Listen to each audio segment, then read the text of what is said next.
இளைஞன் ஒருவன் நேரத்தின் அருமை தெரியாமல் எப்போதும் ஊர் சுற்றி கொண்டிருந்தான்.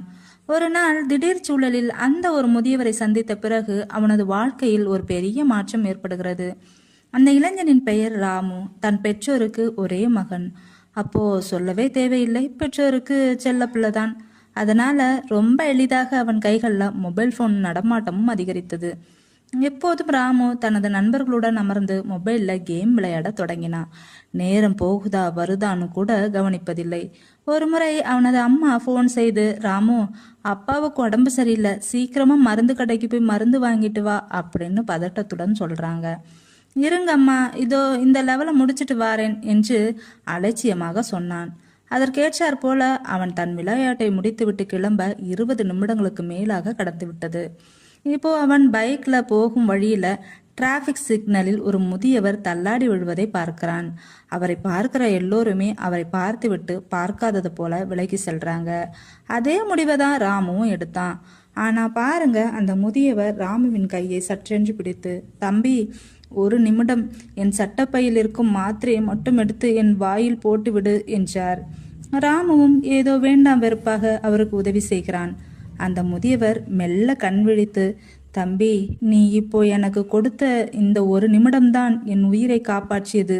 சில சமயம் ஒரு நிமிடம் என்பது வெறும் 60 நொடிகள் அல்ல, அது ஒரு வாழ்க்கையையே மாற்றும் சக்தி கொண்டது என்றார். இந்த வார்த்தைகளை கேட்டதுமே ராமுவுக்கு சற்றென்று தன் அம்மாவின் ஞாபகம் வருகிறது.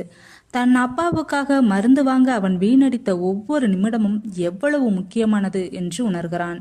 இப்ப ராமு மின்னல் வேகத்துல மருந்து கடைக்கு சென்று மருந்து வாங்கி கொண்டு வீட்டிற்கு ஓடுகிறான். வீட்டிற்கு சென்றால் அப்பா அதிகமான மூச்சு திணறலில் கஷ்டப்பட்டு கொண்டிருக்க, ராமு சரியான நேரத்தில் மருந்து கொடுத்ததால் அப்பா தேறுகிறார். இப்போ டாக்டர் வந்து பரிசோதித்து விட்டு ராமுவிடம், இன்னும் ஒரு 5 நிமிடம் லேட்டாக இருந்தா நிலைமை மோசமாக இருக்கும். நல்ல வேலை, சரியான நேரத்துக்கு மருந்து கொடுத்திருக்கீங்க அப்படின்னு சொல்றாரு. இப்போ நிம்மதி பெருமூச்சு விட்டபடி ராமு தனது மொபைல் போனை கையில் எடுத்தான். விளையாடுவதற்காக அல்ல, தனது கால நேரத்தை வீணடிக்கும் கேம் ஆப்பை டெலீட் செய்வதற்காக. மக்களே, கதை எப்படி இருக்கு? இத கதைன்னு சொல்ல மனமில்லை. இது ஒவ்வொரு நாளும் நம் வாழ்வில் நடந்து கொண்டிருக்கிற நிஜம். தொழில்நுட்ப வளர்ச்சி நம்மை ஒரே இடத்தில் கட்டுப்படுத்தி கட்டி போட்டு விட்டது. நாமும் அதை மனதார ஏற்று வரவேற்கிறோம் என்பதுதான் கவலை அளிக்கிறது. எந்த ஒரு நாடும் தொழில்நுட்பத்தை கண்டுபிடிப்பது தன் நாட்டின் வளர்ச்சிக்காகவே. கண்டுபிடித்ததை நன்மையின் தேவைக்காக பயன்படுத்தாமல் நமது காலத்தையும் நேரத்தையும் கரைத்து கொள்வதற்காக பயன்படுத்துகிறோம்.